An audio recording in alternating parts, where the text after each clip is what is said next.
कार्यक्रम के प्रायोजक हैं श्री मदन भाई रेखाबेन हुमड़, रूपेन प्राची हुमड़, अनगवीर आर्शवीर हुमड़, रिक्ता विशाल सेठी, आरिका अर्जुन सेठी। आचार्य पूज्यपाद स्वामी इष्टोपदेश जी की 45वीं गाथा में भव्य जीवों को संबोधन देते हुए कहते हैं, परः परस्ततो दुःख मात्मयि वात्मा ततः सुखम अतएव महात्मानस् तन्निमित्तं कृतोद्यमा। परः अन्य पदार्थ,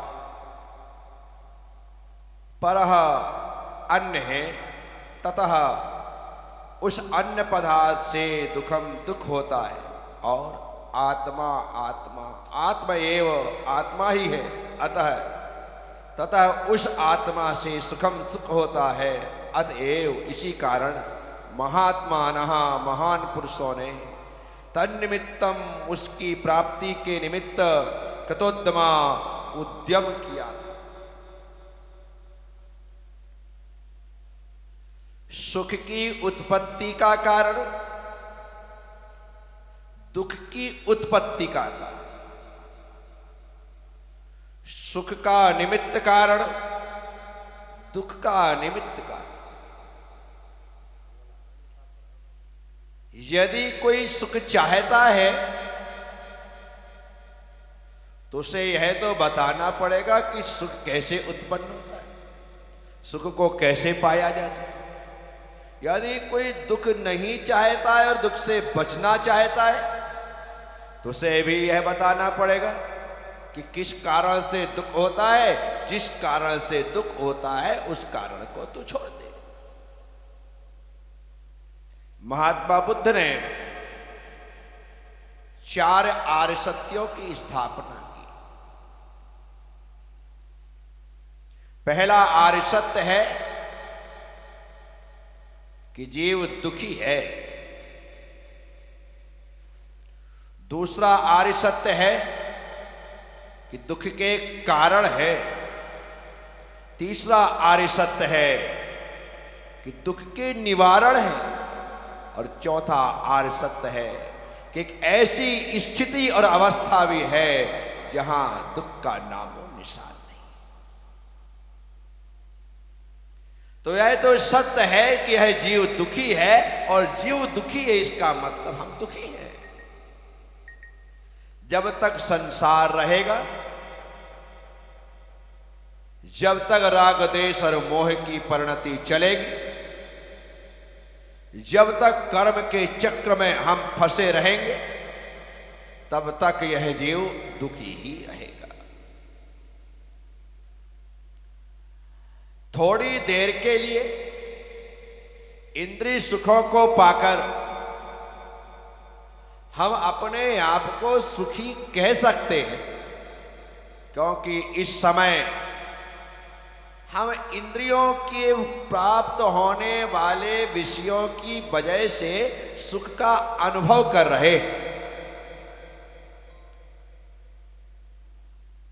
हमें सुखद आसर मिल जाता है, हम थोड़ी देर के लिए सुखी हो जाते हैं। हमें सुखद बिस्तर मिल जाता है, हम थोड़ी देर के लिए सुखी हो जाते हैं। हमें सुखद उलगने वाला इष्ट और मिष्ट भोज्य पदार्थ प्राप्त हो जाता है, हम सुखी हो। थोड़ी देर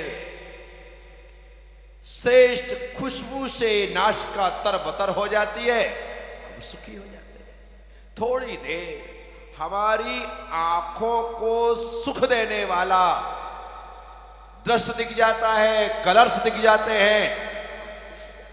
थोड़ी देर हमारे कानों को आनंद से भर देने वाला मधुर संगीत सुनाई पड़ता है, हम सुखी। थोड़ी देर यदि वही विषय ज्यादा देर के लिए या हमेशा के लिए प्राप्त हो जाए तो आप कहोगे ये सुख का नहीं मेरे दुख का कारण हो गया। बाह्य पदार्थ थोड़ी देर ही सुख कर लगते।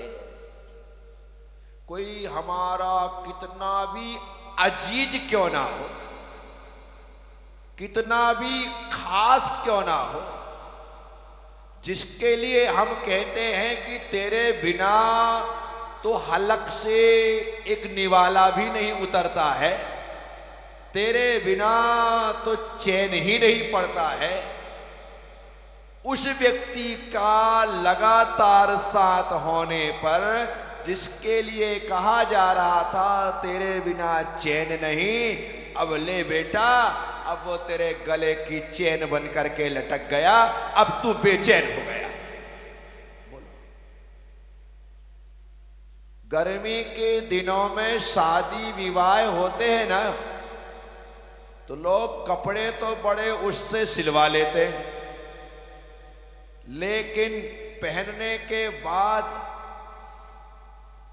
10 मिनट में ही ऐसी घबराहट बेचैनी होने लगती है कि क्या करें। वो तो भला हो एसी का,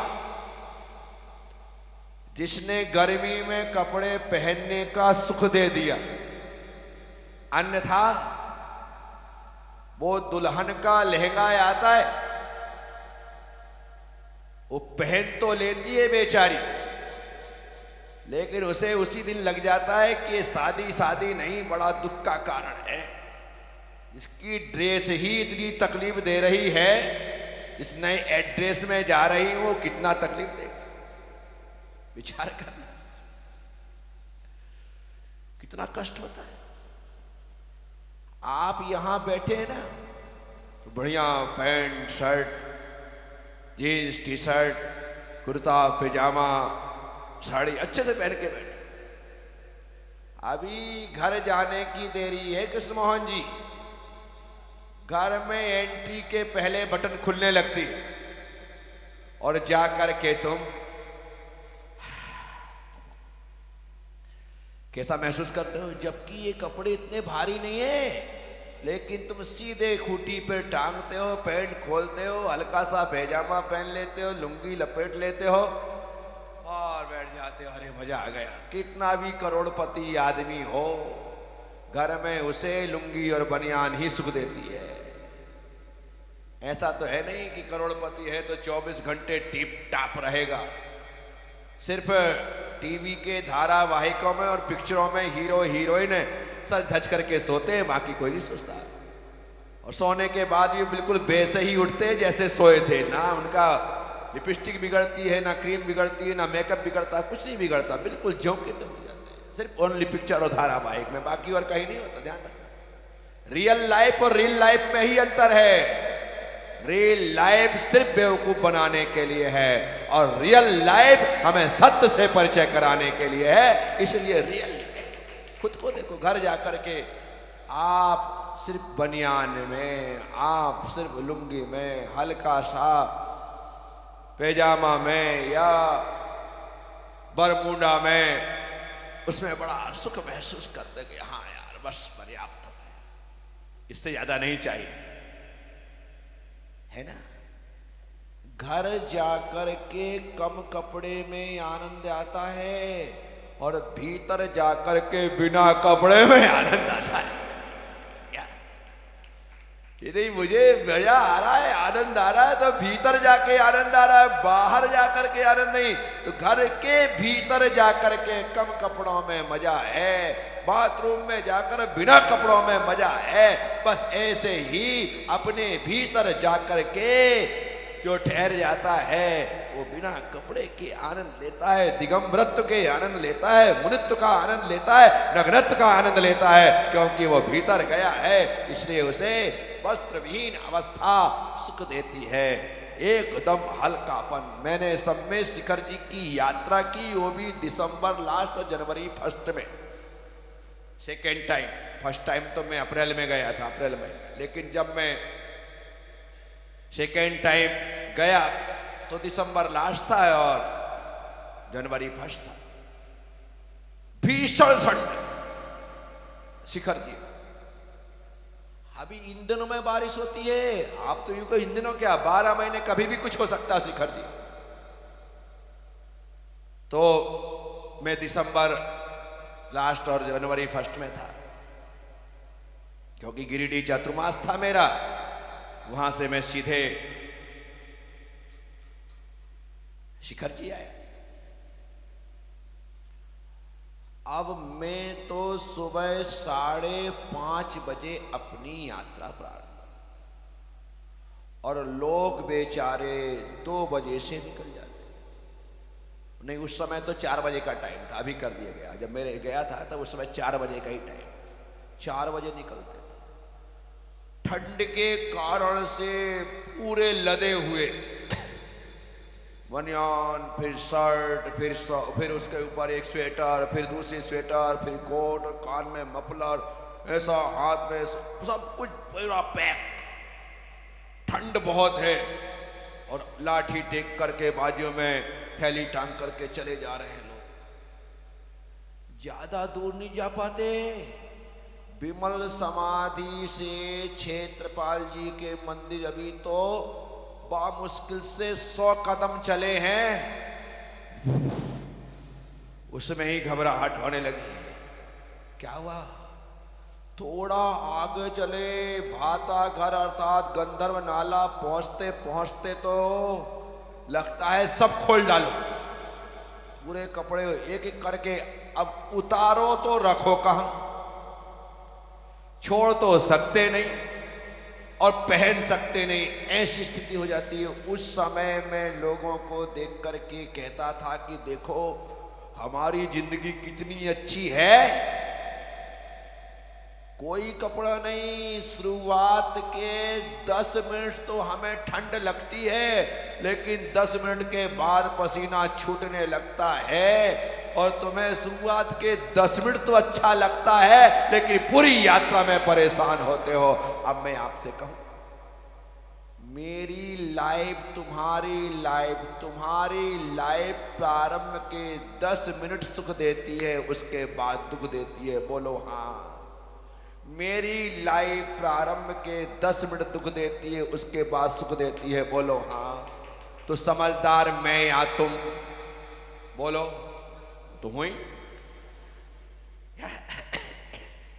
प्रारंभ के 10 मिनट कष्ट के हैं, उसके बाद आनंद ही आनंद। मुनि बनो, क्षुल्लक बनो, क्षुल्लिका बनो, आरिका बनो, ब्रह्मचारी बनो, ब्रह्मचारिणी बनो। प्रारंभ के दिनों में थोड़ा कष्ट हो सकता है, शुरुआत के 2-4 केस लॉन्च में तकलीफ हो सकती है, प्रारंभ के दिनों में चलने में, विहार करने में कष्ट थोड़ा सा हो सकता है, थोड़ा सा हो सकता है। प्रारंभ के दिनों में कपड़े के त्याग करने पर सर्दी गर्मी आदि की तकलीफ थोड़ी हो सकती है, लेकिन धीरे धीरे करके ऐसा अभ्यास हो जाता है कि सभी कुछ सरल और सहज हो जाता है। प्रारंभ में कष्ट है, मैं कहता हूं। हमने जन्म लिया ना, कितना कष्ट हुआ जन्म लेते समय, रोते रोते जन्मे। प्रारंभ में तो कष्ट ही है, उसके बाद तरीके से जिंदगी जियो तो मेरी तरह हर कदम में खुशी है, हर क्षण में आनंद है, आनंद लेने वाला। इसलिए प्रारंभ के 10 मिनट सुख के चाहिए या दुख के? बोलो, प्रारंभ के 10 मिनट या आधा घंटा सुख का चाहिए या दुख का चलेगा? है? झूठ बोले कौआ काटे। प्रारंभ के 10 मिनट आधे घंटे का दुख जो सहने को तैयार हो जाएगा, उसका पूरा जीवन सुखमय हो जाएगा। लेकिन जो लोग प्रारंभ के दुखों से घबरा जाते हैं, वे बेचारे जीवन भर दुखों का बोझ उठाते।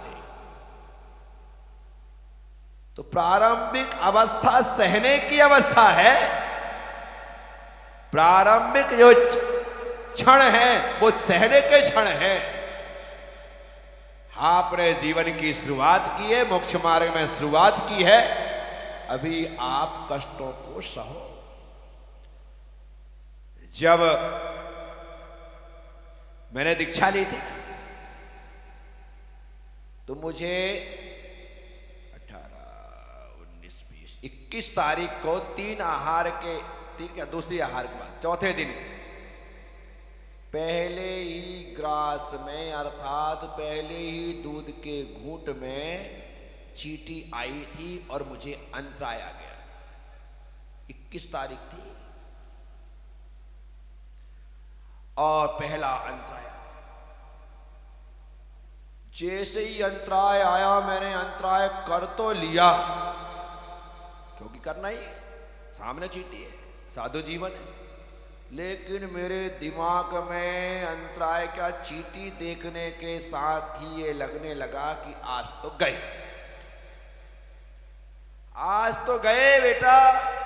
अप्रैल का महीना, राजस्थान की गर्मी और पहले ग्लास में अंतराय, पहली घूंट में पानी पिया था 4 घूंट, उसके बाद दूध की पहली घूंट में अंतराय।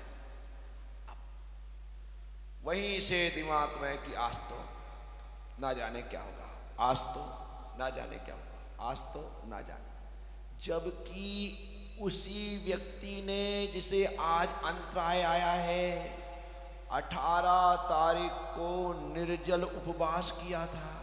क्या किया था? क्या किया था? दीक्षा के दिन उपवास होता ही होता है, उपवास किया था। भीषण गर्मी थी, दोपहर में एक डोम नहीं, पाइप पंडाल के पतले से टेंट में दीक्षा हुई थी। दिन भर गर्मी में रहे थे, हजारों लोग उस दीक्षा में उपस्थित थे। सबकी मेरे साथ प्रसन्न सागर जी की दीक्षा हुई थी। वो तो जब बोलने के लिए खड़े हुए 1 सेकंड में चक्कर खा करके वहीं धड़ाम से गिर गए थे, ऐसी स्थिति हो गई, इतनी भीषण गर्मी।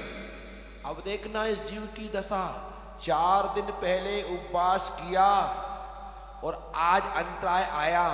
उस समय यदि मेरा मन कहता बेटा उस दिन तो निर्जल उपवास किया था, आज कम से कम 4 घूंट 1 गिलास पानी तो पिया है, इसमें तो जब उस दिन तू जी सकता है कुछ नहीं हुआ तो आज भी कुछ नहीं होगा।